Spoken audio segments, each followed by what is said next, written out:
Hello everybody, I'm Jackie K. Cooper and my entertainment rundown for today is a review of the film Where the Crawdads Sing. Now right up front I want to say I did some research and crawdads do not sing.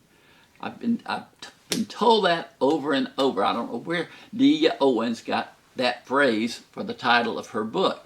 But Delia Owens is the author of this book that came out several years ago. It went straight to the top of the bestseller list, and now 2 years later I was checking one of the bestseller lists today, and number one was Where the Crawdads Sing.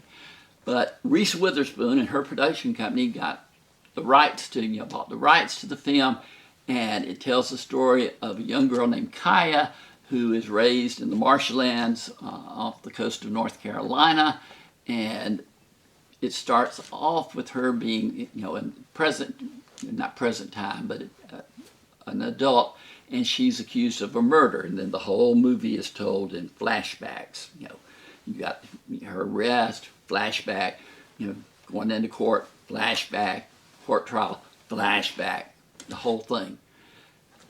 But the book was magical.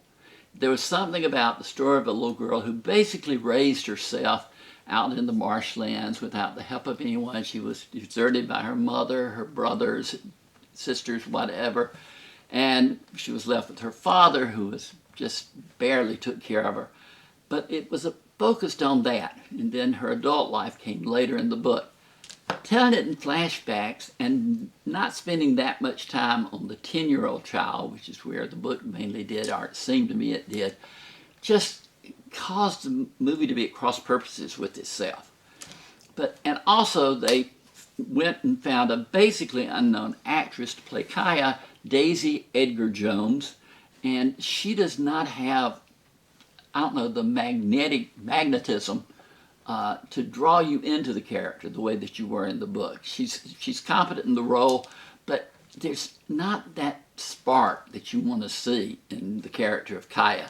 And then she has two boyfriends in the film.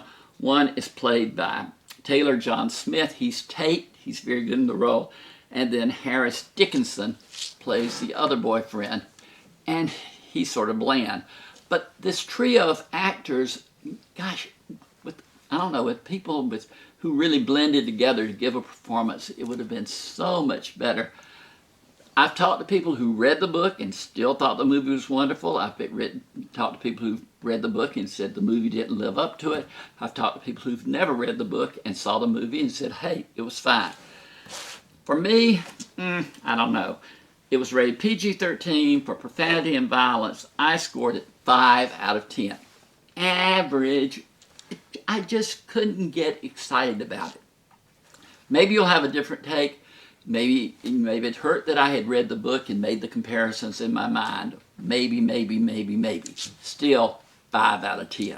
This has been Jackie K. Cooper's Entertainment Rundown with a review of Where the Crawdads Sing.